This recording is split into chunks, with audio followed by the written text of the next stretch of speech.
Сигурни спортни прогнози представят.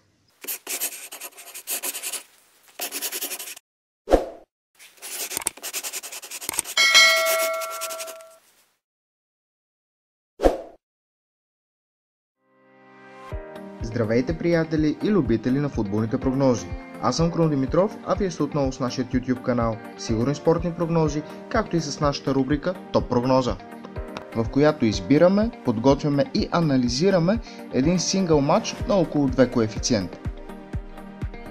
Преди да преминем и към днешната прогноза, ще ви приканя да дадете един голям палец нагоре и, разбира се, да се абонирате за канала ни и да натиснете камбанката, за да получавате известия всеки път, когато качваме нашата топ прогноза. Разбира се, може да ни последвате и в Instagram, където също даваме нашата топ прогноза. Имаме и Facebook група, в която вие може да споделяте прогнозите си с нас. И разбира се, Telegram канала ни, в който показваме нашият поглед на системата Martingale. Линкове към всички социални мрежи ще намерите в описанието.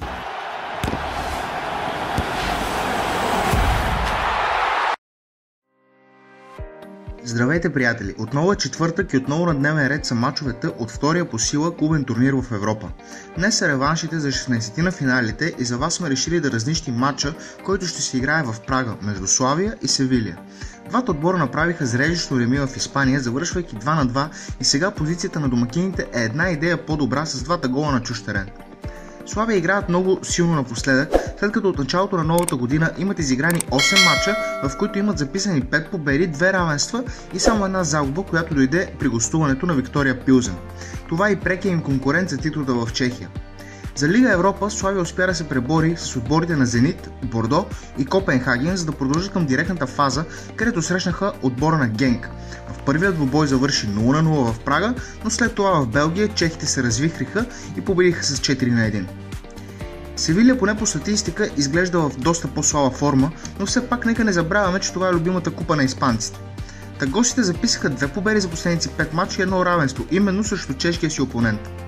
За Лига Европа обаче севилци играят доста по-стабилно, като успяха да излезнат от група с отборите на Краснодар, Стандарт Лиеж и Акхишакиспор, като я изпечели с 4 победи и 2 загуби с голова разлика 18-6. След това имаше сблъсък с италианския Лацио, който бе надвит с 2 победи, а именно 1-0 в Рим и 2-0 в Севилия. От всичко това следва, че двата отбора са доста резултатни и в домашните си първенства, и в Лига Европа, което ни дава право да очакваме голове. Още повече, че Севилия трябва да вкарат, ако искат да имат шанс да продължат, а домакините не би трябвало да проспят мача в стоене и чакане само да не загубят. Така че ние от Сигурни спортни прогнози чакаме голове. Още повече, че мачовете между тях винаги са били резултатни. За този мач треньора на домакините няма да може да използва защитника Владимир Кофал. Той е единственият сериозно отсъстващ от чешкият отбор. Севилци имат проблем с титулярния си чешки вратар Томас Валик, който най-вероятно ще отсъства. Също така травмиран е и Серджио Ескудеро. Тези отсъстващи футболисти се надяваме, че няма да ни попречат за очакванията ни за зрелища в този матч. Прогноз за матча Славия Прага Севилия над 2,5 гола в матча. Коефициент 1,66 в Bet365. Благодарим ви отново, че се информирахте заедно с нас коя е най-сигурната прогноза за днес. Поне според нас. Ако това видео ти е харесало, дай един голям палец нагоре и се абонирай за канала ни, за да не изпускаш всяка една наша топ прогноза. Точно в този момент горе ти излиза и бутончето, за да гласуваш в анкетата дали тази прогноза ще бъде успешна. Аз бях Крум Димитров и ми беше изключително приятно.